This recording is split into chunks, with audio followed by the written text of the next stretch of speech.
friends, this is Vikas Mani and I welcome you all on this channel ONS Studies Circle. Friends, we are in the series of ratio analysis and right now in this video we are going to talk about profitability ratios. Some of profitability ratios we will cover in this video. The profitability ratios we are going to cover in this video are very simple but are very vital to understand, because it generally uses in sort of every organization, every sort of mechanism. It is very vital, and these ratios are gross profit ratio, net profit ratio, operating ratio, it has another name, operating expenses ratio, or operating profit ratio.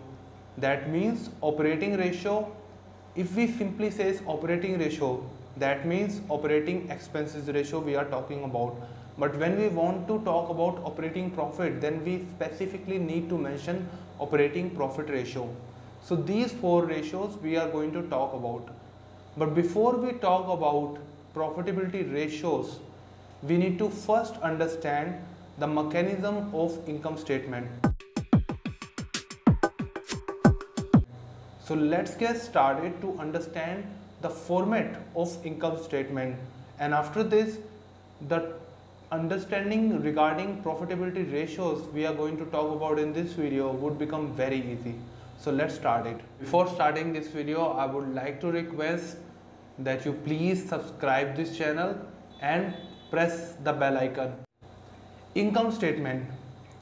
In business, the first and foremost activity is sales, which is very vital. So sales, and afterwards we need to understand and reduce our expenses. The first expense we are going to reduce is cost of goods sold. Cost of goods sold means we have sales, and of course in order to sell, either in order to provide product or to provide some services, we may have some expenses. So we are going to reduce some expenses.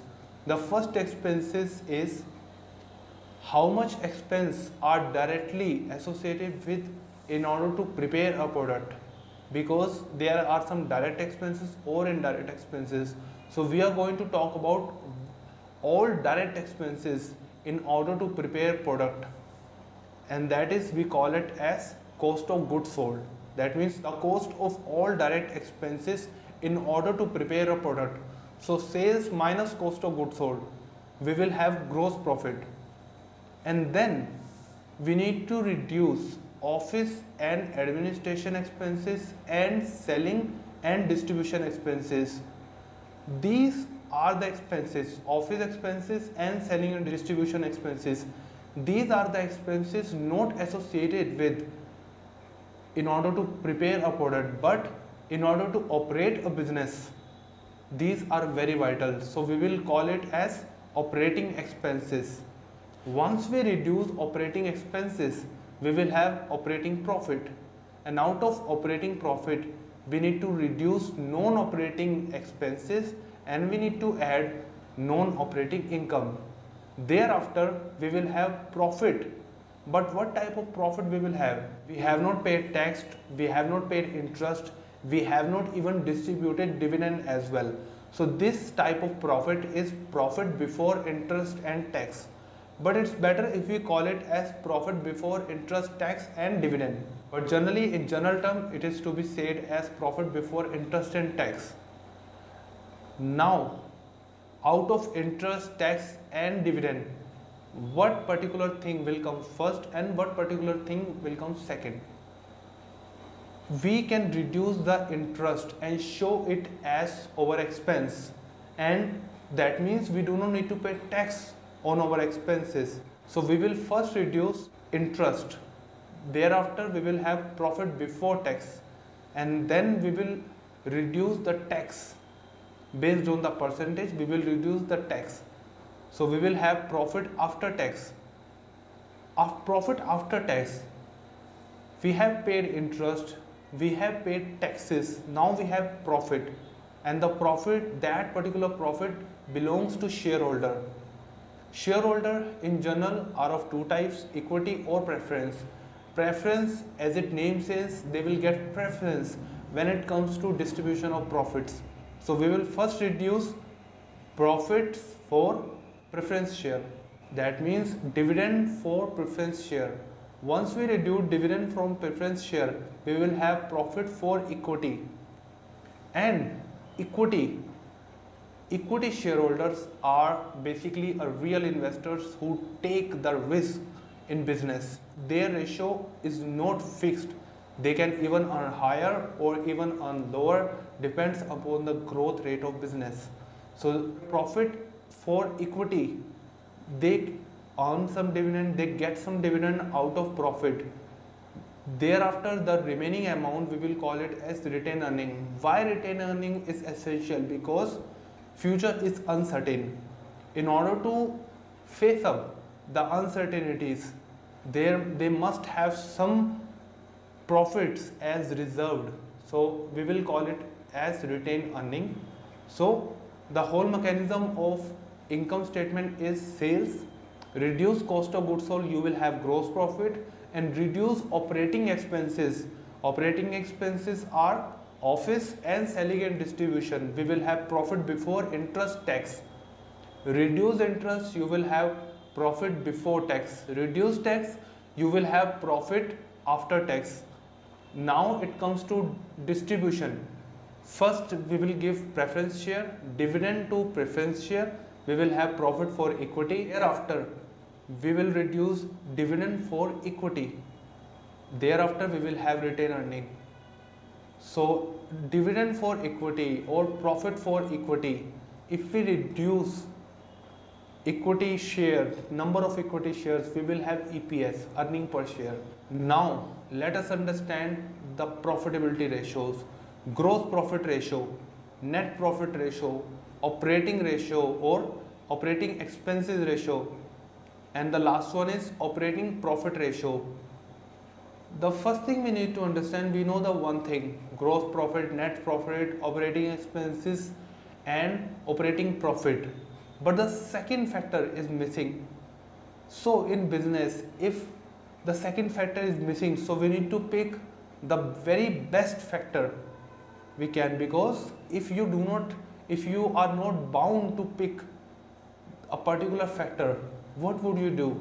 You will pick the very best one. In business, what type of very best activity which controls the profit visibly and impacts a lot, and that is sales. But we do not earn profit on returns, because if some of our customer has returned some goods back to us, we could not earn profit on that. So we will pick net sales. So gross profit ratio, the formula would be gross profit divided by net sales. Operating profit ratio, operating profit divided by net sales. And net profit ratio, net profit divided by net sales. Operating expenses ratio, operating expenses divided by net sales. And then we need to multiply it by 100. Why multiply it by 100? Because the figures would be in decimals, 0.00 something, 0.030, 0.280, because when we compare the profits sequence as compared to sales, even gross profit is not generally higher than 30%. So it's better, in order to present the figures in a much presentable manner, we will multiply it by 100 and show it in percentage. Gross profit ratio, now you know how gross profit comes.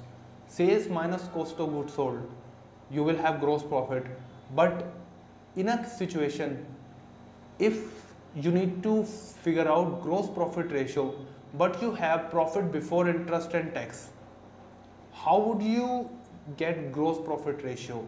You have net sale, you have profit before interest and tax. Because of you have understand the income statement format, gross profit is way upper, is there as compared to profit before interest and tax or any other level of profit. So you need to either add or subtract some factors based on the mechanism of income statement. So you easily can reach up to gross profit ratio, thereafter simply divide it by net sales and multiply it by 100 to make it more presentable. Now let us talk about net profit ratio. Net profit means before distribution of dividends.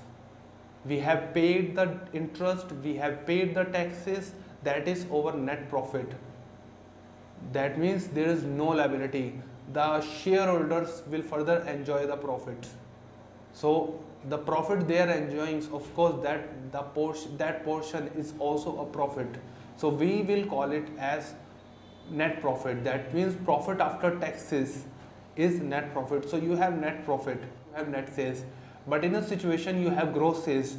So because of you have a knowledge about income statement, you know gross profit is way upper, and in order to reach to the level of profit after taxes, you need to either reduce or add some factors, depends upon the mechanism of income statement.